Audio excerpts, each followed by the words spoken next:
or should I? Just wait, Anuba. Okay. Rajni, please don't go into the presentation mode. Come out from the presentation mode. Otherwise, this program will be. Yeah, thank you. With permission of all of you, we are recording this program. So, Dr. Anuba, please carry on. हाँ, तो इससे पहले कि हम excretory system के बारे में बात करें, मैं थोड़ा सा जो CPY के स्टूडेंट्स हैं पर्टिकुलरली, उनको जैसे कि बार बार वो इस दुविधा में रहते हैं कि हमें या फिर जैसे आर्ट्स के स्टूडेंट्स हैं तो उनको ये रहता है कि हमें ये एनाटॉमी और फिजियोलॉजी पढ़ने का क्यों जरूरत है, इसका हमारे लिए क्या महत्व है। मैं उस पर थोड़ा सा प्रकाश डालना चाहूंगी। सबसे पहले तो योग के स्टूडेंट्स के लिए ये पढ़ना बहुत, एनाटॉमी और फिजियोलॉजी का ज्ञान होना बहुत जरूरी है, क्योंकि आप जैसे कि आप जानते हैं योग जो है वो एक बहुत पॉपुलर फॉर्म, एक बहुत प्रचलित माध्यम होता जा रहा है एक्सरसाइज का, और जिससे जो कि हमारी फिजिकल और मेंटल हेल्थ पे बहुत प्रभाव डालता है। तो इसका जो भी प्रभाव हमें जानने के लिए हमें अपनी बॉडी में जो भी हमारे विभिन्न प्रकार के अंग हैं, जो भी हड्डियां हैं, जो भी इंटरनल स्ट्रक्चर है, उसके बारे में जानना और वो कैसे काम करता है उसके बारे में जानना बहुत ज्यादा उपयोगी रहता है। अगर आप एक सफल योगा टीचर हैं, बनना चाहते हैं या प्रैक्टिस करना चाहते हैं, तो आपको हर एक बॉडी टाइप का क्या लिमिटेशन है कि आप कितना उसको घुमा सकते हैं, कैसे उसको अलाइन कर सकते हैं, उसके बारे में आपको जानना जरूरी है। और उसी के हिसाब से आप अपने किसी भी अंग को घुमा सकते हैं, क्योंकि अगर आपने उसको ज्यादा या किसी गलत तरीके से उसको मोड़ा या ज्यादा स्ट्रेच करने की कोशिश करी, तो वो आपके लिए हानिकारक भी हो सकता है। और उसके बाद अगर आप एक अच्छे योगा टीचर बनना चाहते हैं, तो आपको आपकी ह्यूमन बॉडी के बारे में, जो मानव शरीर है उसके स्ट्रक्चर में जानना जरूरी है। तभी आप जो भी आसन है उसकी महत्व को समझेंगे कि हर एक आसन आपको किस तरीके से हेल्प कर रहा है, किस पर्टिकुलर बॉडी पार्ट पे क्या इफेक्ट कर रहा है, और कैसे वो ब्लड फ्लो हो रहा है, कैसे जो रक्त का प्रवाह है वो वहां पर हो रहा है, और वो कैसे आपको लाभ पहुंचा रहा है। और इसी इसी से आप अपने बॉडी को चोट लगने से भी बचा सकते हैं, क्योंकि जैसे कि मैंने पहले बताया कि अगर आपको कहीं भी आपने गलत तरीके से उसको घुमा दिया, ज्यादा स्ट्रेच कर दिया, सही तरीके से आपने आसन नहीं किया, तो वो आपके लिए हानिकारक हो सकता है, लाभ पहुंचाने के बजाय आपको हानि हो सकती है। तो इसीलिए ये जो एनाटॉमी और फिजियोलॉजी का ज्ञान आपके लिए होना बहुत जरूरी है। और स्ट्रक्चर के साथ साथ जब हम ह्यूमन फिजियोलॉजी पढ़ रहे हैं, तो हमें ये पता चल रहा है कि हर एक ऑर्गन सिस्टम, या जिसे हम हिंदी में कहते हैं अंग प्रणाली, किस तरीके से काम कर रही है एक सिंगल यूनिट की तरह। तो ये थोड़ा सा मैंने प्रकाश डालना चाहा इस बारे में कि आपको क्यों ये एनाटॉमी और फिजियोलॉजी का ज्ञान जरूरी है। अब मैं थोड़ा सा अब आगे बढ़ूंगी एक्सक्रीटरी सिस्टम के बारे में। तो एक्सक्रीटरी सिस्टम के बारे में जानने से पहले हमें ये जानना जरूरी है, जैसे कि आपने डॉक्टर बिप्लब ने आपको मोस्टली सारे ज्यादातर ऑर्गन सिस्टम्स के बारे में ऑलरेडी बता दिया है। तो उन्हीं में से ऑर्गन सिस्टम आप जानते हैं, कई सारे अंग एक सिस्टम के रूप में काम कर रहे हैं। तो एक हिंदी में जैसे अंग प्रणाली हम कहते हैं, तो उसी में से ये एक अंग प्रणाली है जो एक्सक्रीशन है, जो कि एक्सक्रीशन परफॉर्म करती है। और उसमें ये नहीं होता, एक तो मेजर एक्सक्रीटरी सिस्टम होता है, लेकिन कुछ और एक्सक्रीटरी ऑर्गन्स भी हैं जो कि आपको बॉडी का वेस्ट थ्रो आउट करने में, निकालने में मदद करते हैं। तो एक्सक्रीशन होता क्या है? एक्सक्रीशन जो है वो जो भी हमारी बॉडी में, जैसे कि हमने खाना खाया, हमारी खाने को हमने पचाया, तो काफी कुछ हमें उसमें से न्यूट्रिएंट्स मिलते हैं। वो हमारी बॉडी को ग्रोथ में, मेटाबॉलिज्म में, नॉर्मल फंक्शनिंग में, कि हमारा जो शरीर है वो सुचारू रूप से काम करता रहे उसमें मदद करते हैं। लेकिन कुछ वेस्ट कुछ जो सब्सटेंसेस ऐसे होते हैं जो कि हमारी बॉडी के लिए टॉक्सिक होते हैं, जो कि अगर हमारी बॉडी में रहे तो वो हमारी बॉडी को नुकसान पहुंचा सकते हैं। तो यही एक्सक्रीशन जो होता है, एक्सक्रीशन वो प्रोसेस है जो कि इन अनवांटेड लिक्विड, वो जो वेस्ट होते हैं या टॉक्सिक होते हैं, टॉक्सिक वेस्ट होते हैं, वो लिक्विड भी हो सकते हैं और सॉलिड भी हो सकते हैं।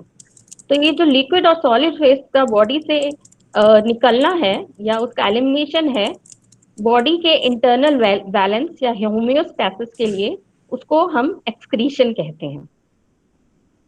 आशा है अब एक्सक्रीशन का मतलब समझ गए होंगे। अ, अब ये तो हो गया कि हम क्यों एक्सक्रीशन हमारी बॉडी क्यों परफॉर्म करती है। तो अब हम बात करें कि हमारी बॉडी में कौन कौन से एक्सक्रीटरी ऑर्गन्स है, मेजर एक्सक्रीटरी ऑर्गन्स है। तो सबसे पहले तो एक है कि स्किन, जो कि जैसे कि आपकी बॉडी, आप कई बार देखते हैं कि भी बहुत गर्मी लग रही है, तो अगर आप पसीना आता है आपको, तो पसीने से आपको लगता है कि फिर उसके बाद आपकी बॉडी में थोड़ी ठंडक आ गई।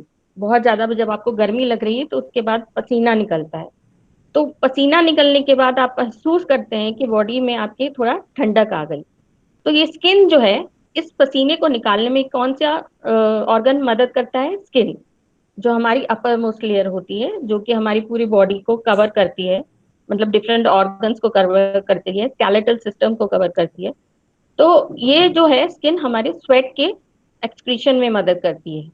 फिर लंग्स, जिसके लिए आपने लास्ट टाइम में, दूसरा ऑर्गन है लंग्स, बहुत महत्वपूर्ण ऑर्गन लंग्स, जो कि आपने पिछली बार पहले ही भी आप क्लास में पढ़ चुके हैं कि लंग्स हमारी बॉडी में जो कार्बन डाइऑक्साइड बनता है, ऑक्सीजन तो हम इनहेल करते हैं, वो हमारी बॉडी को डिफरेंट पार्ट्स को थ्रू ब्लड पहुंचाया जाता है। लेकिन जो कार्बन डाइऑक्साइड है वो हमारी बॉडी से it has to be removed out, वो उसका निकालना जरूरी है। तो लंग्स जो है वो प्योरीफाई करते हैं, हार्ट के थ्रू प्योरीफाइड ब्लड रिसीव करते हैं, और वो कार्बन डाइऑक्साइड को रिमूव करने में, एक्सहेल आउट करने में, श्वास प्रक्रिया के थ्रू निकालने में मदद करते हैं। फिर तीसरा इंपॉर्टेंट एक्सक्रीटरी ऑर्गन है लिवर, जो कि बिलीरुबिन, हार्मोन, कोलेस्ट्रॉल और ड्रग्स को निकालने में, एक्सक्रीट आउट करने में मदद करता है। फिर जो सबसे महत्वपूर्ण ऑर्गन है किडनीज, जो कि एक्सक्रीटरी, ह्यूमन एक्सक्रीटरी सिस्टम का या यूरिनरी सिस्टम का पार्ट फॉर्म करती हैं। वो हमारे बॉडी से जो भी एक्सेस नाइट्रोजस या टॉक्सिक नाइट्रोजनस वेस्ट होते हैं, उनको एक्सक्रीट आउट करने में मदद करती हैं, ब्लड को फिल्टर करके। और किस किस फॉर्म में? मेनली यूरिन, और जो कि लिक्विड होता है, और फीसेस जो कि सॉलिड होते हैं, उनके फॉर्म में एक्सक्रीट आउट करती हैं। अ, तो अब जैसे कि आई होप आप मेरी स्लाइड देख पा रहे हैं। Sir, is the slide visible? No, we cannot see your slides. You have to click on the presentation now. Okay sir, can not see the slide.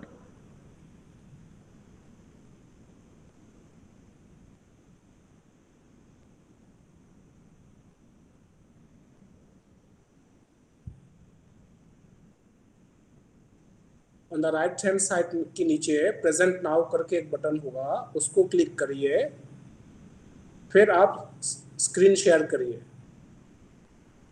Okay sir.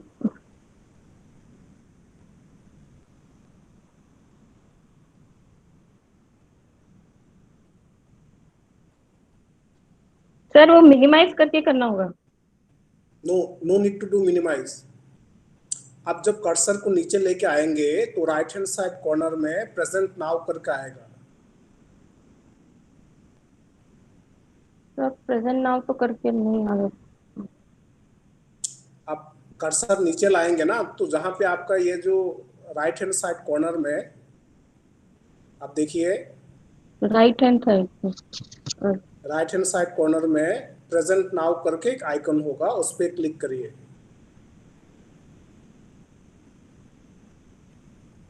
Just a moment. So give me a little. I'll just come, sir. Come back.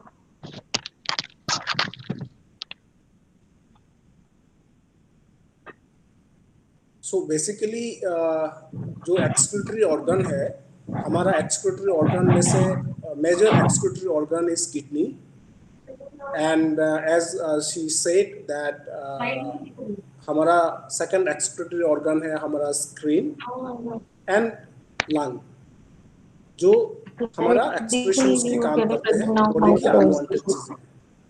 Hello. Yes doctor Anupa. Yes sir. हाँ जी, present now के options में जाइए, आप screen cursor को नीचे move down करिए तो आपको प्रेजेंट नाउ करके एक राइट हैंड साइड की लोअर साइड में ऑप्शंस आएगा।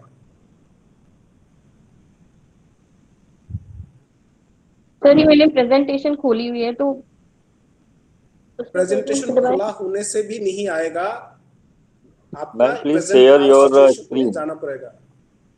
हाँ सर, शेयर योर स्क्रीन। हाँ शेयर स्क्रीन का जब ऑप्शंस आएगा तो शेयर स्क्रीन ऑप्शंस पे आपको क्लिक करना पड़ेगा, then only it will share your screen. Share दबाओ। Yes ma'am. Is it visible now sir? No ma'am. It is not visible yet. हाँ अब कुछ आ रहा प्रेजेंट है। नाउ पे क्लिक कीजिए। आ गया? प्रेजेंट। हाँ, now it is coming. Anubhav. Yes ma'am, right, very अभी गुड। आप अपनी जो है, हाँ हाँ। ठीक, good. Now please carry on the presentation. Okay. Yes ma'am, now it's there. Sorry, sorry for the inconvenience. Now, so we were no talking problem about ma'am. the human excretory system. We have already talked about the major excretory organs which are found in the human body. Now we will talk about the human excretory system, which comprises of two kidneys. You have there is the right kidney and the left kidney. Then you have the ureter. मतलब कि जैसे कि आप देख पा रहे हैं reddish brown bean shape structures हैं, जिसको हम किडनी बोलते हैं। फिर उससे दो यूरेटर निकल रहे हैं जिनको हम हिंदी में नली भी कह सकते हैं। Then you have the urinary bladder which forms the urethra the reservoir for the urine. मतलब उसमें जो भी ब्लड से फिल्टर आउट होता है, एक्सेस वाटर जो भी फिल्टर आउट होता है, और यूरिया वगैरह, यूरिन की कंपोजिशन के बारे में अभी हम बात भी करेंगे। तो उसमें यूरिनरी ब्लैडर है, जो कि reserve as a reservoir of urine act करता है। Then you have the urethra. Okay, so urethra is responsible for the excretion of the urine which is formed. You can see the structure of the kidney. The kidney, as I told you, you have two kidneys. One is the right kidney and the left kidney. You have the renal artery and the renal vein, which are coming, supplying blood and taking the pure blood, the filtered blood away from the kidney. One is the renal artery is supplying, you have the purified blood, and the renal vein is there, which is taking the filtered blood. These two kidneys are located just above the peritoneum and posterior wall of the abdomen. The right kidney, as you can see, is located slightly lower than the left kidney. It is because of the liver which occupies, मतलब जो कि एक बहुत बड़ा space ले लेता है, उसकी वजह से जो राइट किडनी है वो थोड़ा सा नीचे होती है। और जो भी एक एडल्ट ह्यूमन होता है उसमें किडनी का जो साइज होता है वो क्या होता है, it is 10 to 12 centimetre in length, 5 to 7 centimetre in width, and it is about 2 to 3 centimetre in thickness, having an, जिसका कि एवरेज वेट जो होता है वो 120 to 170 ग्राम होता है। तो जो एक बेसिक फंक्शनल यूनिट है जो कि बेसिकली एक किडनी में काम कर रहा है वो आपका नेफ्रॉन है। That is the basic functional unit of the kidney, as you can see in a large view of the kidney. This This nephron, it is a complex tubular structure, and Your ये screen has not changed, Anuba. Slide change करिए, next click next करिए आपका जो computer की button sir तब। Sir kidney तो इसी में दिखा रखे हैं, इसमें की बात कर रही हूँ मैं किडनी ओके की। ओके हाँ, okay as you can see. तो ये जो नेफ्रॉन है, वो नेफ्रॉन जो है, it is divided into a glomerulus and the renal tubule. And the glomerulus क्या होता है कि जैसे कि आप देखते हैं कि ग्लोमेरुलस जो है, it is a tough tough capillaries which is formed by the efferent arteriole, a fine branch of the renal artery. The renal tubule जो है, which it initiates with a double-walled cup-like structure, which is called the glomerulus, or sorry, it's called the Bowman's capsule, that encloses the glomerulus. And the glomerulus and the Bowman's capsule, they together form the Malpighian corpuscle or the Malpighian body. Okay. So this is the basic structure of the kidney.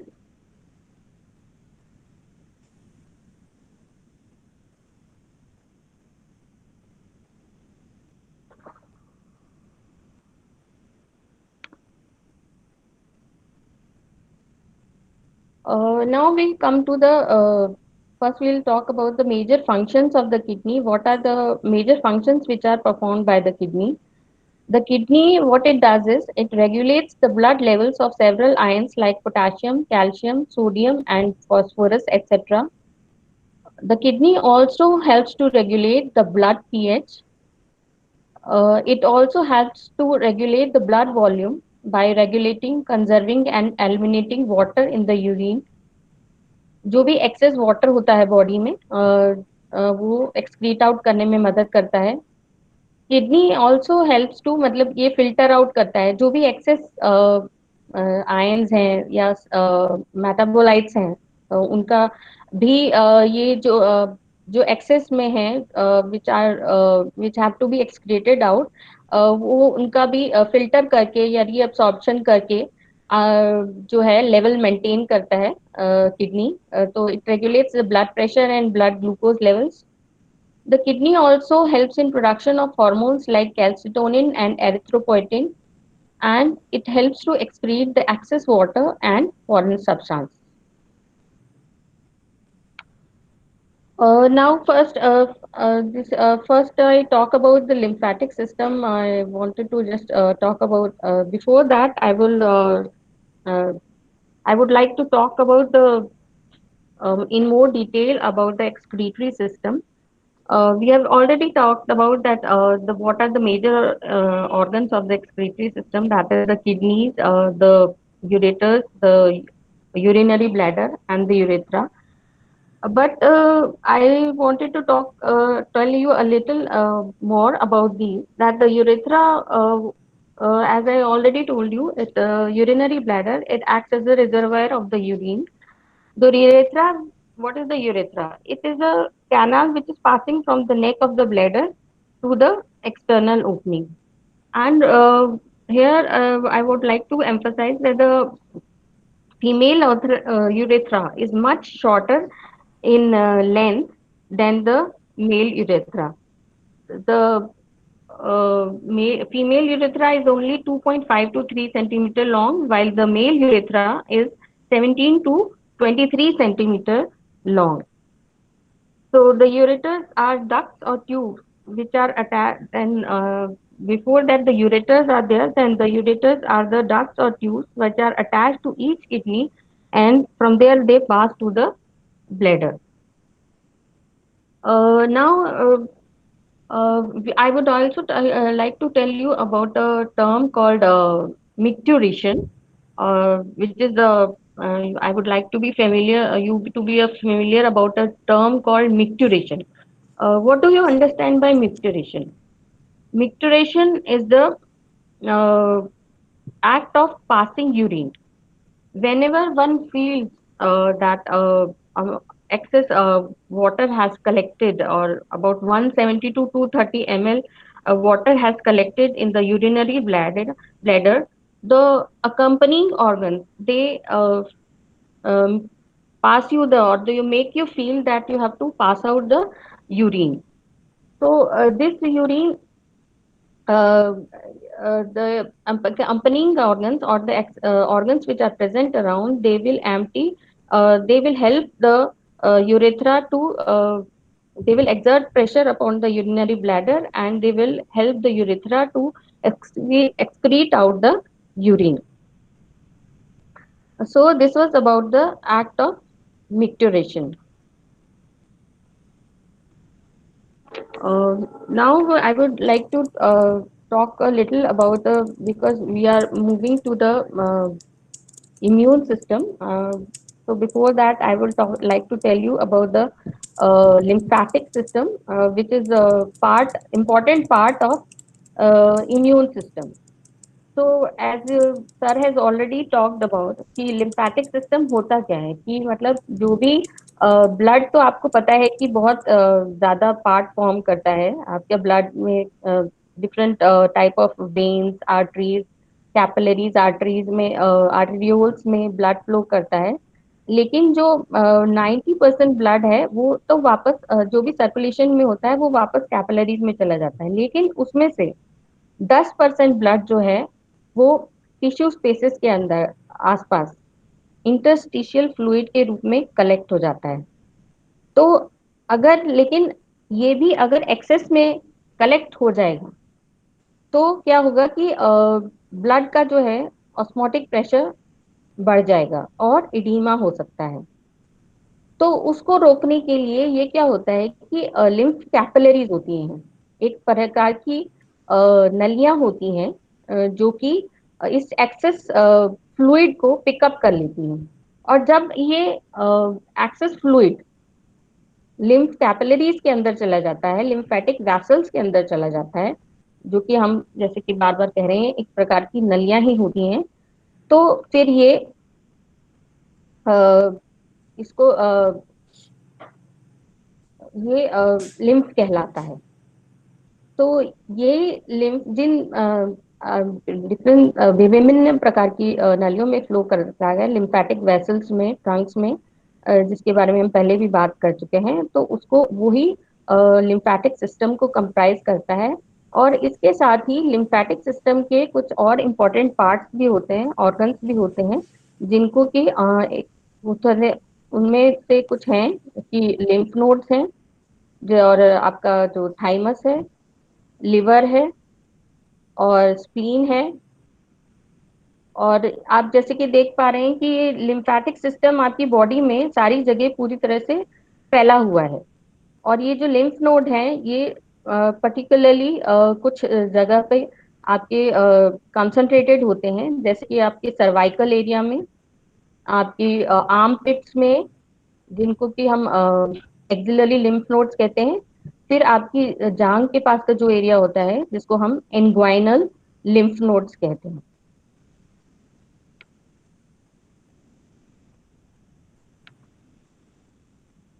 तो ये जैसे कि आप देख पा रहे हैं कि ये लिम्फेटिक सिस्टम कैपिलरी है, और ये स्ट्रक्चर है जो लिम्फ नोड का, अ, वो आप देख पा रहे हैं। मेरे ख्याल से आप स्लाइड में तो लग रहा है देख पा रहे हैं।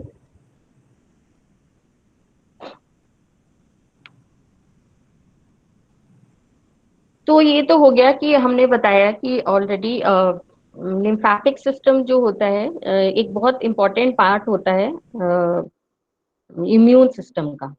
और इम्यून सिस्टम क्या होता है? लिम्फेटिक सिस्टम को हम हिंदी में लसिका प्रणाली के नाम से भी जानते हैं। हिंदी में लिम्फ को लसिका कहते हैं। तो ये जो लिम्फेटिक सिस्टम है, हम इसके बारे में हमने पहले बात इसलिए करी क्योंकि इम्यून सिस्टम के बारे में बात करने से पहले, इम्यून सिस्टम के डिफरेंट सब टाइप्स के बारे में बात करने से पहले, क्योंकि जो है कि ये फर्स्ट लाइन ऑफ डिफेंस आपकी फॉर्म करता है। This is the first line of defence, कि मतलब जो कि क्योंकि इसके ही अलग ऑर्गन्स हैं, जैसे कि थाइमस है, उसमें जो है आपके जो भी बॉडी जो टी लिम्फोसाइट्स हैं, एक प्रकार के सेल्स हैं जो कि आपके जो भी अगर आपको ये फॉरेन बॉडी या फॉरेन सब्सटेंस आपकी बॉडी में जाता है, उसको एनगल्फ करने में मदद करते हैं, उसको डिस्ट्रॉय करने में मदद करते हैं। तो ये जो है आपके लिम्फेटिक सिस्टम के थ्रू ही बनाए जाते हैं। तो इसलिए हमने लिम्फेटिक सिस्टम के बारे में पहले बात करी। अब हम करेंगे बात थोड़ा, अब हम इम्यून सिस्टम के बारे में बात करेंगे। जैसे कि हम पहले भी बात कर चुके हैं, इम्यून सिस्टम जो है वो हमारी बॉडी को अलग अलग माइक्रोब से, फॉरेन सब्सटेंसेस से, फॉरेन एजेंट से बचाने में हमारी मदद करता है। तो ये जो इम्यून सिस्टम है ये अलग विभिन्न टाइप के सब टाइप्स में डिवाइडेड होता है। जिसे हम कह सकते हैं कि मैंने आपको पहले भी बताया था कि दो टाइप, कई सब टाइप्स हो सकते हैं, जिनमें कि मेजर जो टाइप हैं वो एक इन्नेट इम्यून सिस्टम होता है और एक होता है अडैप्टिव इम्यून सिस्टम। तो इन्नेट इम्यून सिस्टम क्या होता है? इन्नेट इम्यून सिस्टम वो होता है जो कि जन्मजात होता है, जो आपके शरीर में जब आप पैदा होते हैं तभी से आपकी बॉडी में कोई ना कोई डिफेंस मैकेनिज्म होता है, जो कि आपको कीटाणुओं से, सूक्ष्माणुओं से, माइक्रोब्स इंग्लिश में कहते हैं, उनसे बचाने में मदद करता है। उसको हम इम्यून सिस्टम के अंतर्गत पढ़ते हैं। और अडैप्टिव इम्यून सिस्टम कौन सा होता है? अडैप्टिव इम्यून सिस्टम वो होता है जो कि आपको जब आपको कोई इन्फेक्शन हो जाता है, जब आपको कोई कीटाणु या सूक्ष्माणु माइक्रोब अटैक करता है, और उसके बाद जब आपकी बॉडी कोई डिफेंस मैकेनिज्म डेवलप करती है, इसी तरह के विभिन्न मतलब सब्सटेंसेस सिक्रीट करती है, जैसे कि एंटीबॉडीज बनाती है, तो वो जो है अडैप्टिव इम्यून सिस्टम के अंदर आते हैं। क्योंकि अगर आप किसी चीज से इन्फेक्ट होते हैं, किसी माइक्रोब के द्वारा अटैक होते हैं, तो आपकी बॉडी उसको as an antigen, as a foreign substance recognise करती है, और फिर वो उसको उसके अगेंस्ट अपने को बचाने के लिए वो एंटीबॉडीज बनाती है। तो ये एंटीबॉडीज आपकी ये नहीं कि वो खत्म हो जाती हैं जब अगर आपको उससे दोबारा उस माइक्रोब से इन्फेक्शन हुआ, या उस माइक्रोब ने आपको, वायरस ने या बैक्टीरिया ने दोबारा अटैक करा, तो वो आपको फिर वो एंटीबॉडीज आपकी मेमोरी में रहेंगी और आपकी बॉडी में, और फिर वो आपको उससे बचाने में, आपको डिस्ट्रॉय करने में उस पर्टिकुलर माइक्रोब को या फॉरेन एजेंट को, जिसको कि हम एंटीजन के नाम से भी जान सकते हैं, क्योंकि कोई भी फॉरेन बॉडी अगर हमारे शरीर को अटैक कर रही है तो हम उसे बोलेंगे एंटीजन। तो उसको जब अगर वो अटैक उससे बचाने में मदद करती है, तो वो मेमोरी में रहती हैं और वो अडेप्टिव इम्यून सिस्टम का पार्ट कंप्राइज करती हैं। तो ये तो हो गए जो major types of immune system हमारी बॉडी में होते हैं। तो ये लेकिन क्या होता है कि ये जो इनेट इम्यून सिस्टम होता है, उसका पार्ट क्या होते हैं, वो हम उसके बारे में अभी एक बारे में बात करेंगे कि उसके अगेंस्ट हमें कौन सी चीजें बचाती हैं। तो उसमें सरफेस बैरियर्स, मतलब कि हमारी बॉडी में डिफरेंट टाइप ऑफ बैरियर्स होते हैं। हमारी बॉडी अपने को different type of foreign agent से बचाने के लिए different type of barriers exhibit करते हैं, कि डिफरेंट वो एक्शन भी हो सकता है, कोई ना कोई एक्शन हो सकता है, या हमारी बॉडी का कोई एनाटॉमिकल स्ट्रक्चर हो सकता है जो कि उस कीटाणु को, उस जीवाणु को एक्सपेल आउट करने में मदद करता है, या हमारी बॉडी कोई ना कोई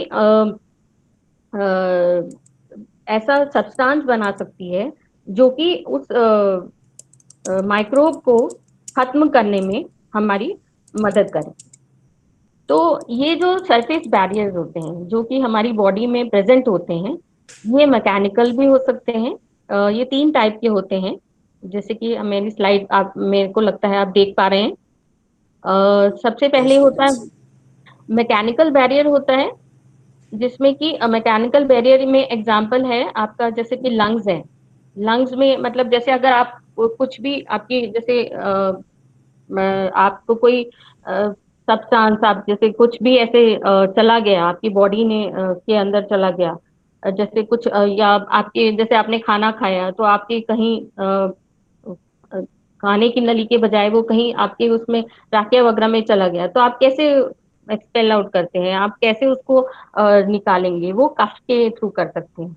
या फिर जैसे आपके नाक में आपके आप कहीं बाहर जाते हैं, कोई डस्ट है, कुछ भी है आपके या कोई आप जीवाणु एनकाउंटर कर रखे हैं, या जिसके लिए आप एलर्जिक हैं, आप ऐसा कोई सब्सटेंस एनकाउंटर कर रहे हैं जो जिसके लिए कि आप एलर्जिक हैं, तो आपकी बॉडी में क्या है कि म्यूकस और सीलिया है जो कि उसको एक्सपेल आउट करने में मदद करेंगे। और आप अगर जब जाएंगे तो वो आपकी बॉडी नाक में सीलिया प्रेजेंट होते हैं, और वो उसको स्नीजिंग से वो या तो उसको एंट्रैप कर लेंगे म्यूकस में, या तो वो एंट्रैप हो जाएंगे, and they will be driven away from your nose by the action of sneezing। तो ये तो एक मैकेनिज्म हो गया। दूसरा है कि आप जैसे कि आपकी आंख में कुछ चला गया, आपकी बॉडी मतलब आप कहीं पे बाहर निकले तो सपोज आपकी आंख में कोई डस्ट वगैरह ही चला गया, तो आपकी आंख में आप देखते हैं कि पानी आ जाता है। तो पानी से क्या होता है कि वो पानी के थ्रू वो जो भी अगर कुछ, कभी कभी ये भी होता है कि कोई मच्छर चला गया या कोई कीड़ा चला गया, तो आप देखते हैं कि पानी के थ्रू आपकी आंख से आंसू निकलने लगेंगे, पानी निकलने लगेगा, और उसके थ्रू थ्रू ही बहके, या हम क्या कहते हैं कि पानी उसके आप वैसे भी आप पानी डालेंगे अपने नल से लेके आप पानी डालेंगे, या आपकी आंख से पानी निकलेगा टीयर्स के फॉर्म में, तो उसके थ्रू वो जो भी अनवांटेड सब्सटेंस है या जो भी फॉरेन बॉडी है वो आपकी आंखों से निकल जाएगी, और आप फिर वापस से आप क्लियरली देख पाएंगे। दूसरा है यूरिन में फ्लशिंग से कैसे क्या होता है कि मतलब कि कोई ना कोई जैसे सपोज क्या होता है कि जब आप यूरिन पास आउट करते हैं, तो कोई हो सकता है कि आप किसी ऐसी जगह गए मतलब कि जहाँ पे अनहाइजीनिक है या कुछ है, या कोई आपने जहाँ पे आपने यूज किया तो आपके कोई या कोई माइक्रोब वहां पर आपके यूरिनरी ट्रैक्ट के पास प्रेजेंट है, यूरेथ्रा के पास प्रेजेंट है, तो वो यूरिन जब आप पास आउट करते हैं तो उसके थ्रू भी वो फ्लशिंग एक्शन से आपका जो वो माइक्रोब है जो वो एक्सपेल आउट हो सकता है। और उसी तरह जैसे मैंने बात बताई कि तीसरा है मैकेनिकल बैरियर जो है वो म्यूकस है, जो कि रेस्पिरेटरी ट्रैक्ट में भी होता है, जैसे कि अभी हमने बात करी नाक वगैरह में होता है, हमारी नेजल कैविटी में होता है, जो कि आपके अनट्रैप कर लेता है अगर कोई भी फॉरेन सब्सटेंस वहां पर होता है, और उसको एक्सपेल आउट करने में मदद करता है। इसी तरह से हमारे गैस्ट्रो इंटेस्टाइनल ट्रैक्ट जो कि डाइजेस्टिव सिस्टम का पार्ट होता है, उसमें भी म्यूकस होता है जो कि माइक्रोब्स को या मतलब कोई भी फॉरेन सब्सटेंसेस को अनट्रैप करने में मदद करता है, कि कोई सब्सटेंसेस सिक्रीट करता है ताकि वो एक्सपेल हो जाए। दूसरा ये तो हो गए मैकेनिकल बैरियर्स। दूसरा हो गया कि chemical form of surface barrier. तो इसमें क्या होता है कि जो हमारे सीमन है या विजाइनल सिक्रीशन है, टीयर्स हैं, सलाइवा है या ब्रेस्ट मिल्क है, ये different type of peptide secrete करते हैं, अलग टाइप के प्रोटीन। जैसे कि पेप्टाइड्स में आपको बता दूं कि पेप्टाइड्स क्या होते हैं। पेप्टाइड जो होते हैं वो प्रोटीन का छोटा फॉर्म होते हैं, मतलब कि प्रोटीन आपने अगर सुना हो, जो बड़े बड़े आपके बायोमोलिक्यूल्स होते हैं जिसमें प्रोटीन्स आते हैं, कार्बोहाइड्रेट्स आते हैं, फैट्स आते हैं, तो उसमें से प्रोटीन जो होते हैं, प्रोटीन को जब अगर छोटे छोटे टुकड़ों में बांट दिया जाए तो छोटे टुकड़ों में जब अगर वो टूटने के बाद उनको हम पेप्टाइड्स के form, the smaller unit is peptides, the protein will break up into peptides and the peptides will break up into, उनसे भी छोटा फॉर्म कौन सा है, अमाइनो एसिड। क्योंकि तो सबसे छोटा यूनिट जो है प्रोटीन का वो अमाइनो एसिड है, अमाइनो एसिड जो है वो पेप्टाइड बनाएगा, और पेप्टाइड जो है एक जुड़ के जो है आपका प्रोटीन बनाएंगे। तो different type of peptide secrete होते हैं through these various kind of secretions, चाहे वो सीमन हो, जैसे कि आप जानते हैं ये this semen is secreted by the in the male reproductive system. This is a part of male fluid. And then the vaginal secretion, ये भी जब लेट एज में मीनार के बाद यहाँ पे एसिडिक एसिड सिक्रीशन होने लगता है, जो कि माइक्रोब्स को डिस्ट्रॉय करने में हेल्प करता है। फिर ये जो टीयर्स हैं या सलाइवा है, ये डिफरेंट टाइप ऑफ डिफेंसेंस सिक्रीट करते हैं, और या फिर फॉस्फोलाइपेज सिक्रीट करते हैं, जो कि माइक्रोब्स को डिस्ट्रॉय करने में हेल्प करते हैं, उनको वार्ड ऑफ करने में हेल्प करते हैं। और जो स्टमक है, which is a part of the major organ of the digestive system, वो भी एक टाइप का गैस्ट्रिक एसिड सिक्रीट करता है, जो कि माइक्रोब्स को किल कर देता है आपकी बॉडी में। So these are the different types of chemical barriers which we were talking about. Then I move to the third kind of surface barrier, which is the biological barrier. अब ये जो होता है कि हमारी बॉडी में already आप अगर जानते हो एक टाइप का बैक्टीरिया प्रेजेंट होता है, जिसको कभी अगर आपने नाम सुना हो, एस्चेरिचिया कोलाई कहते हैं। ये हमारी बॉडी का एक बहुत इम्पोर्टेंट पार्ट फॉर्म करता है, मतलब कि हमारी बॉडी में डाइजेशन में भी हेल्प करता है, और हमारी बॉडी को का एक डिफेंस मैकेनिज्म का भी पार्ट फॉर्म करता है। तो अगर कोई भी माइक्रोब वगैरह अटैक करते हैं, तो अगर या बॉडी में आपकी जाते हैं through any way of entrance, आपकी बॉडी में एंटर करते हैं, तो ये जो कमंजल कमंजल क्यों के कह रहे हैं, क्योंकि हमारी बॉडी में ये हमारी बॉडी के साथ रहता है, मतलब it is not harming our body, it is forming a part of a normal microbial flora हमारी बॉडी में ऑलरेडी प्रेजेंट होता है without causing any harm to the body. और ये हमारी कैसे surface barrier, biological surface barrier constitute करता है, कैसे बनाता है कि ये कंपटीशन करता है कि अगर कोई माइक्रोब हमारी बॉडी में जा रहा है, वो किसी फूड वो आइटम के थ्रू भी जा सकता है, किसी भी वे से जा सकता है, हम इंजेस्ट भी कर सकते हैं, डिफरेंट वे से जा सकता है, पानी के थ्रू अगर हमने कंटामिनेटेड वाटर पी लिया तो भी जा सकता है, किसी भी फॉर्म में जा सकता है। तो अगर हमने वो पी लिया, तो वो ये जो माइक्रोबियल फ्लोरा हमारी बॉडी में ऑलरेडी प्रेजेंट है, हमारे इंटेस्टाइनल ट्रैक्ट में प्रेजेंट है, ये मेनली हमारे इंटेस्टाइनल ट्रैक्ट में प्रेजेंट होता है।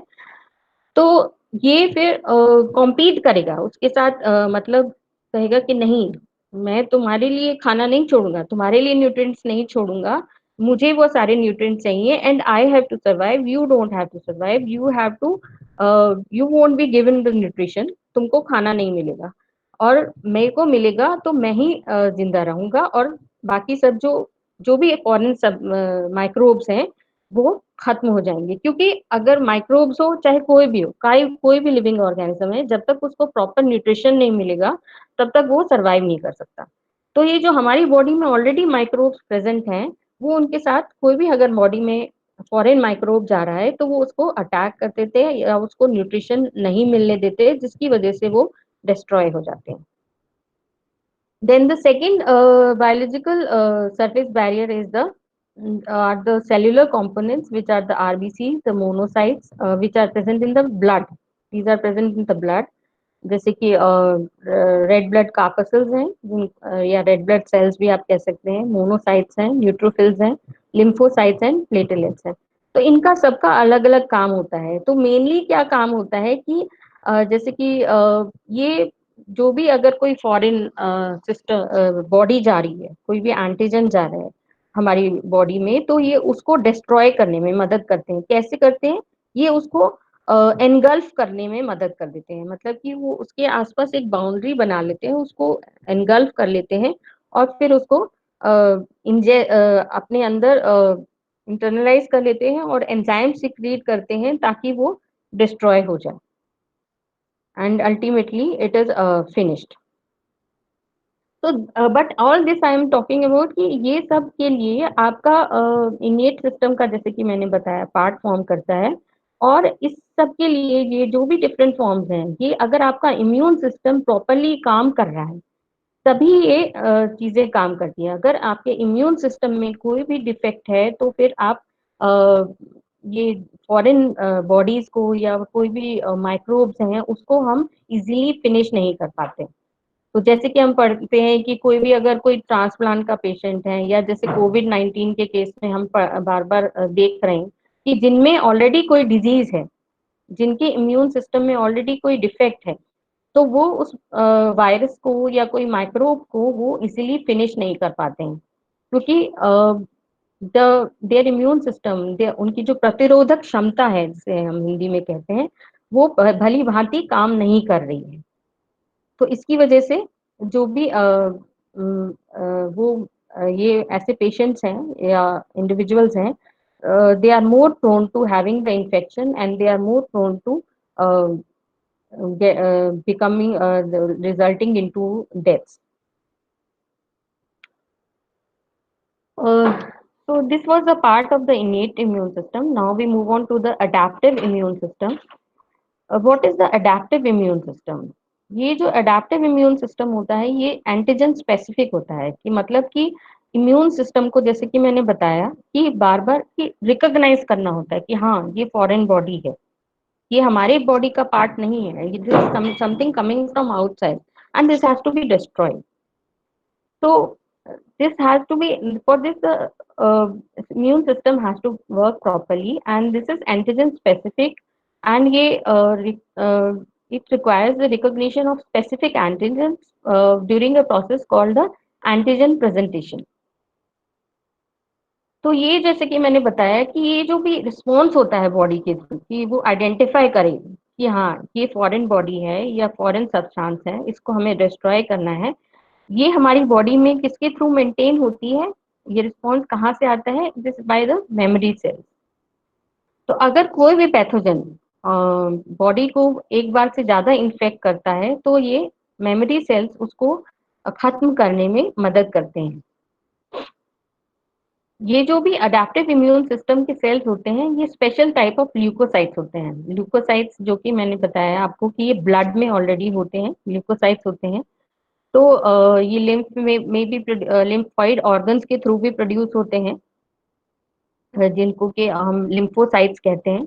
एंड स्पेशली थाइमस, जैसे कि हम पहले भी बात कर चुके हैं, थाइमस में टी लिम्फोसाइट्स का डिफरेंशिएशन और मैचुरेशन होता है। तो ये जो है अडेप्टिव इम्यून सिस्टम का पार्ट फॉर्म करते हैं। और ये जो लिम्फोसाइट्स हैं स्पेशली दो टाइप के होते हैं, एक तो होता है बी सेल और दूसरा होता है टी सेल। ये बनते कहाँ पर हैं? ये बोन मैरो का, मतलब कि जो बोन्स के अंदर बीच में गूदा होता है उसके अंदर कुछ स्पेशल सेल्स होते हैं, हेमेटोपोएटिक स्टेम सेल्स, जिसमें कि ये बी और टी सेल्स बनते हैं। तो दोनों ये बी और टी सेल्स अलग अलग काम करते हैं, अलग अलग इम्यून रिस्पॉन्स माउंट करने में हेल्प करते हैं। जैसे कि टी सेल्स जो है वो सेल मीडिएटेड इम्यून रिस्पॉन्स के लिए रिस्पॉन्सिबल होते हैं, और बी सेल्स जो है वो ह्यूमोरल इम्यून रिस्पॉन्स फॉर्म करते हैं। Now we move on to the cell-mediated immunity, which is mainly shown by the major type of subtypes of the T cells. The major types of T cells are the three types. One is the killer T cells, then you have the helper T cells, and the third kind is the regulatory T cells, which help in modulating the immune response. तो killer T sales का क्या काम होता है और ये कैसे काम करते हैं? किलर टी सेल्स जो स्पेसिफिकली होते हैं वो एक सब ग्रुप होते हैं, they are a type of T cells, जैसे कि हम पहले भी बात कर चुके हैं, जो कि उन सेल्स को किल करते हैं जो कि जिनके ऊपर वायरस या कोई और पैथोजन जैसे कि बैक्टीरिया ने अटैक किया है, या फिर वो सेल्स जो कि ऑलरेडी डैमेज हो सके हैं उनके ऊपर, उनको वो अटैक करते हैं, ये वो सेल्स जो कि काम नहीं कर रहे हैं या वो डैमेज हो सके। तो ये एक्टिवेटेड किलर टी सेल कैसे काम करता है? तो एक्टिवेटेड किलर टी सेल ऐसे काम करता है कि जब भी वो किसी MHC1 receptor complex mount T cell को एनकाउंटर करता है, कि मतलब जब भी कोई फॉरेन एजेंट अंदर जा रहा है तो एक टाइप का कॉम्प्लेक्स बन जाता है। तो सबसे पहले एक सेल जो है वो एक कॉम्प्लेक्स फॉर्म करता है जिसको कि हम MHC1 complex T receptor complex कहते हैं। MHC का मतलब यहाँ पर मैं बता दूं, MHC is broken down into, या it is expanded as major histocompatibility complex। तो जब भी इस टाइप के सेल्स को किलर टी सेल एनकाउंटर करता है तो वो क्या करता है कि कुछ केमिकल सिक्रीट करता है, जैसे कि जिनको कि हम साइटोटॉक्सिन्स कहते हैं।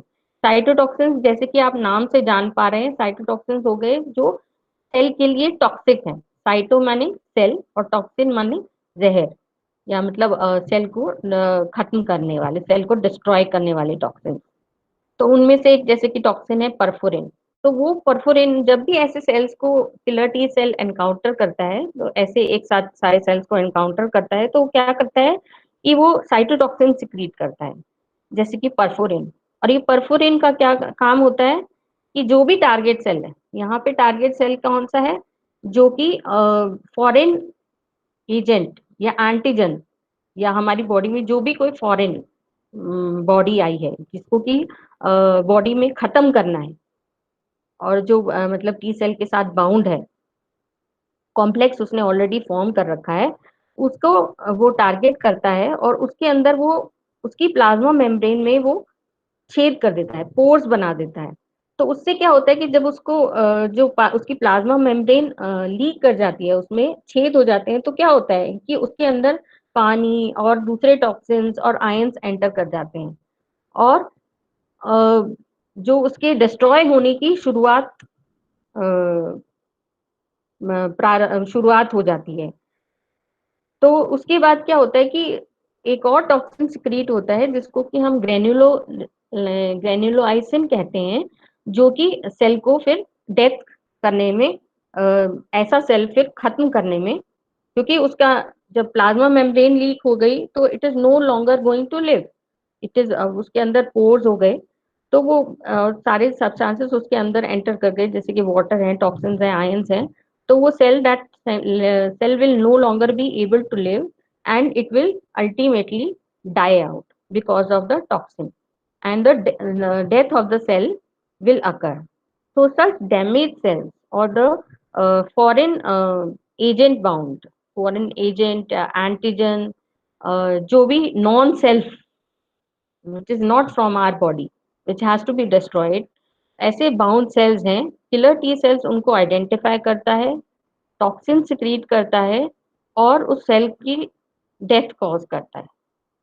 तो ये पर्टिकुलरली कहाँ पर यूजफुल है, it is useful for preventing the replication of viruses, जो कि वायरसेस आप ऑलरेडी, तो वायरसेस के लिए ये बहुत खास तौर से काम करता है, क्योंकि वायरसेस जैसे कि आप जानते हैं कि वायरसेस जो है वो नॉन लिविंग, मतलब वो अपने आप से मल्टीप्लाई नहीं कर सकते, उनको होस्ट सेल हमेशा चाहिए होता है।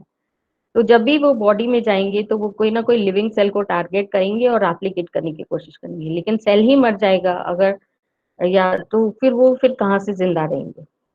तो it ultimately the virus will not multiply, and the body, our body will be protected from the infection. So this is how the killer T cell works. दूसरा जो टाइप है किलर टी सेल का, which is the helper T cell. और helper T cell क्या करता है, वो कैसे काम करता है कि अगर हेल्पर टी सेल जब एक्टिवेट होता है, मतलब कि वो कैसे एक्टिवेट होता है, वो भी it is through the introduction or the entry of a foreign body or agent. तो जब वो एक्टिवेट होता है तो वो कहता है कि हाँ ये फॉरेन बॉडी है, I this I have to destroy, तो वो एक्टिवेट हो जाता है। और वो क्या करता है कि एक पर्टिकुलर टाइप के साइटोकाइंस और दूसरे स्टिमुलेटरी सिग्नल्स सिक्रीट करता है, रिलीज करता है, जो कि क्या करते हैं, मैक्रोफेजेस की एक्टिविटी को स्टार्ट करते हैं, इनिशिएट करते हैं, और मैक्रोफेजेस किलर टी सेल्स और बी सेल्स की एक्टिविटी को इनिशिएट करते हैं। तो बी सेल्स, जैसे कि हम अभी बाद में बात करेंगे, ये एंटीबॉडीज को बनाते हैं। तो ये जो हेल्पर टी सेल्स है, ये थोड़ा सा टी सेल से अलग होता है कि ये खाली जैसे कि T cell, killer T cell तो है वो खाली एडेप्टिव इम्यून रिस्पॉन्स में काम करता है, लेकिन जो हेल्पर टी सेल है वो एडेप्टिव और इन्नेट इम्यून रिस्पॉन्स दोनों में काम करता है। और ये हम निर्धारित करता है कि बॉडी जो है वो किसी भी पर्टिकुलर पैथोजन को, पैथोजन से हमारा क्या मतलब है कि कोई भी जो कीटाणु हमारी बॉडी को अटैक कर रहा है, कीटाणु फॉरेन एजेंट, जैसे कि हम बार बार बात कर रहे हैं पैथोजन। पैथोजन से हम इसलिए बात कर रहे हैं कि जो भी माइक्रोब्स होते हैं, सारे माइक्रोब्स बहुत सारे हैं, लेकिन हर एक माइक्रोब आपके इन्फेक्शन नहीं कॉज करता। तो पर्टिकुलरली जो आपको डिजीज कॉज करते हैं उसको, उस माइक्रोब को हम बोलते हैं पैथोजन, चाहे वो बैक्टीरिया हो, चाहे वो वायरस हो, या डिफरेंट टाइप का पैरासाइट्स हो, तो वो हम उनको बोलते हैं पैथोजन। तो ये जो हेल्पर टी सेल होता है, ये हमारे बॉडी को डिटरमिन करने में, निर्धारित करने में मदद करता है कि किस टाइप का इम्यून रिस्पॉन्स उसको शो करना है, एंटीबॉडी बनानी है या उसको कोई साइटोटॉक्सिन रिलीज करना है। तो उसको निर्धारित करने में ये बॉडी को हेल्प करता है। तो इनकी कोई साइटोटॉक्सिक एक्टिविटी नहीं होती, तो अपने आप से ये पैथोजन को नहीं खत्म कर सकते, पर ये उस इम्यून रिस्पॉन्स को कंट्रोल करते हैं दूसरे सेल्स को डायरेक्ट करके कि उनको ये काम करना है। Now we come, this was about in the cell mediated immune response. Now we move on to the humoral immune response. तो ह्यूमरल इम्यून रिस्पॉन्स, जैसे कि हमने पहले बताया कि टी सेल जो है वो सेल मीडिएटेड रिस्पॉन्स में मदद करता है कि कैसे केमिकल्स रिलीज करने हैं और कैसे उसको टारगेट सेल को डिस्ट्रॉय करना है। लेकिन जो ये बी सेल होता है, ये जो है ह्यूमरल इम्यून रिस्पॉन्स शो करने में मदद करता है। और ये किस तरीके से काम करता है? ये बी सेल क्या करता है कि उन पैथोजेंस को आइडेंटिफाई करता है जब जो भी बी सेल के क्योंकि हर एक सेल के ऊपर एक टाइप ऑफ रिसेप्टर होता है। तो जब भी उसके रिसेप्टर पे कोई एंटीबॉडी बाइंड करती है एंटीजन के साथ, तो उसको वो आइडेंटिफाई करता है कि हाँ, अब ये कोई फॉरेन एजेंट है, कोई पैथोजन है जिसको कि जिसके अगेंस्ट हमें एंटीबॉडी लार्ज अमाउंट में फॉर्म करनी है और इसको हमें डिस्ट्रॉय करना है। तो ये बी सेल जो है वो आइडेंटिफाई करता है पैथोजन को जब एंटीबॉडी उसके सरफेस पे बाइंड करती है फॉरेन एंटीजन के साथ। अब इसके बाद क्या होता है कि जो एंटीबॉडी एंटीजन कॉम्प्लेक्स है वो बी सेल के थ्रू अपटेक कर लिया जाता है और फिर वो उसको ब्रेक डाउन कर देता है। ये जो कॉम्प्लेक्स बन जाता है एंटीबॉडी एंटीजन का, एंटीजन और एंटीबॉडी एक दूसरे में बाउंड है, तो उनको वो ब्रेक डाउन कर देता है। इसमें प्रोटियोलिसिस से वो पेप्टाइड्स में ब्रेक कर देता है। पेप्टाइड्स, जैसे कि हम पहले ही भी बात कर चुके हैं, प्रोटीन्स का स्मॉलर यूनिट है। Proteins which are biomolecules, large macromolecules, उनका स्मॉल यूनिट है पेप्टाइड। तो वो उसको उन एंटीबॉडी एंटीजन कॉम्प्लेक्स को वो छोटे छोटे पार्ट्स में ब्रेक डाउन कर देता है बाय सिक्रीटिंग डिफरेंट एंजाइम्स। तो ये जो ब्रेक डाउन होता है, इस प्रोसेस को हम क्या कहते हैं? प्रोटियोलिसिस।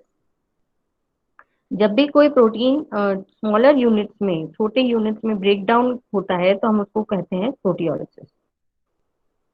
तो अब उसके बाद क्या होता है कि ये जो पेप्टाइड्स होते हैं, ये अब जो पेप्टाइड्स फॉर्म हुए हैं वो उसके सरफेस पे डेमोन्स्ट्रेट होते हैं, वो एक्सपोज हो जाते हैं, मतलब कि वो बाहर से दिखाई देते हैं ना कि हाँ they have to be acted upon. तो ये जो जब डेमोन्स्ट्रेट होते हैं, डिस्प्ले होते हैं सरफेस पे, तो क्या होता है कि एक हेल्पर टी सेल अट्रैक्ट होता है। तो वो हेल्पर टी सेल क्या करता है? वो लिम्फोकाइंस को रिलीज करता है और ये लिम्फोकाइंस फिर अल्टीमेटली क्या करते हैं? बी सेल को एक्टिवेट करते हैं। अब इसके बाद क्या होता है कि जब बी सेल एक्टिवेट हो गया तो ये बी सेल क्या करेगा? ये अपनी जैसी बहुत सारी एंटीबॉडीज बनाएगा। It will lead to the formation of a large number of antibodies. और ये एंटीबॉडीज क्या करेंगी? कि ये एंटीजन को रिकॉग्नाइज में, आइडेंटिफाई करने में, पहचानने में मदद करेंगी। और फिर जब बहुत सारी एंटीबॉडीज बन गई तो क्या होगा कि ये एंटीबॉडीज ब्लड में सर्कुलेट करेंगी और वो वो क्या करेंगे कि वो सेल्स को मार्क कर देंगे कि अब उनको डिस्ट्रॉय होना है। There may be either the activation of another system, complement activation, और बाय फैगोसाइटोसिस, मतलब कि फैगोसाइट्स उसको इंटरनलाइज कर लेंगे। So this was all about the, you can say, the excretory system, the lymphatic system, the different subtypes of immune system, and the surface barriers. With this, I finish my presentation. Thank you. Thank you, Dr. Anuba. Thank you. Here, I would like to invite the questions if any one of you are having. Hello. Yeah. Yes. Sir, this is not regarding the today's topic. It was very wonderful, though we need to study it again and again क्योंकि आधा तो सिर के ऊपर से चला गया है since मैम ने अच्छे से explain किया है, but obviously we have to work hard on that. Sir मेरा क्वेश्चन था, मैंने मेल भी किया है, जो मैम ने लास्ट टाइम शेयर किया था कि आपको सब कुछ इस पे मिल जाएगा रिकॉर्डेड, तो वो मेरा आई थिंक वो ओपन ही नहीं हो रहा है। व्हेन आई लॉग्ड इन तो उसमें एरर दिखा रहा है। सो आप प्लीज मुझे अपडेट करेंगे? Yeah, you sent me, I think you sent me your email ID. We'll ensure it. Okay, thank you so much, sir. Thank you. Yeah. Excuse me, sir. Yes. Sir, this is a complete presentation is there, and it was a very nice explanation from a man. So I need just say that whatever PPT it is there, please, is it possible for you to share with us? Yeah, normally we'll share it with you also. Okay. Or with all the students, not only you, with all the students. Thank you. Okay, thank you, sir. Thanks a lot. Yeah, if there is any other questions, then Hello. you can. Yes, Kailash, I heard. Hello. Yes, sir. Thank you, sir. It was a really good presentation. एक चीज मुझे ये पूछना था कि जैसे immune system के बारे में मैम ने बताया इतनी अच्छी तरह से, what are the yoga practices to improve or strengthen the immune system? May I explain? His question is, what are the yoga practices which normally strengthen the immune system? Yes. I think all the activity prescribed in yoga will enhance your immune system. However, there are certain conditions which is dealt to be very cautiously unless you live healthy, you eat healthy, and you stay healthy. Your immune response cannot eat. If, for example, you may be thinking that I will do certain asana very seriously, but the food, if you are eating contaminated with lots of fertilizers and the air you are breathing is highly polluted, then obviously the effect will be not as significant. In the same time, you may not be doing enough yoga or asanas, but if you are having a positive constructive mind, and if you are breathing pure air and eating healthy food, then of course it has a very different effect. Technically it is not a 1 + 1 = 2 kind of formula. ऐसा होता नहीं है योगा के case में। ये depend करता है कि आप अपने अंदर कितना पॉजिटिवनेस आप इंक्रीज कर सकते हो। मेरे ख्याल से आपका सवाल बहुत इजी था, लेकिन इसका जो रिप्लाई है वो बहुत कॉम्प्लेक्स इन नेचर है। Thank you very much. Welcome. Any other question, please? Sir, what will be the last day for that assignment? It is please display in the website. What I am requesting all of you is, all of you are adult motivated learner, so please sometime visit IGNOU website and try to find out and act accordingly. It is the end of this month, so you guys can submit to your respective regional center. Please put a copy to cpui@igno.ac.in so that we can help you later. Because it is very difficult for regional center to address 5-6 lakhs of assignment in within very few days. Yeah.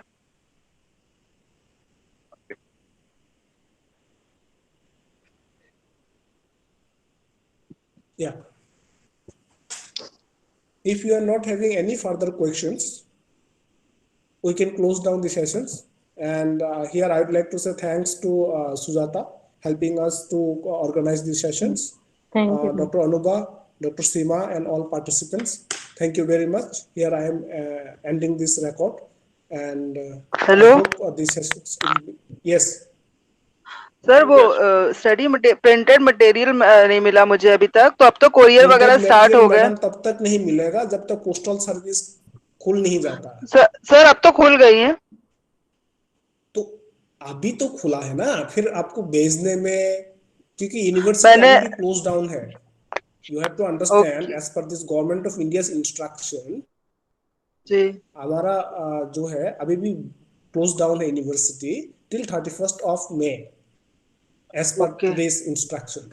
So first our university has to open, they will send it and then you will get. Okay.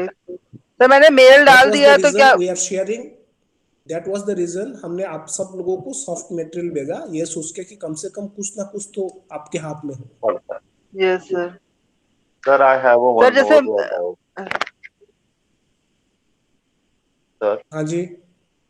Sir, actually जो है I applied for the soft copy only, but after few days I came to know without hard copy it's very difficult to prepare for the exam.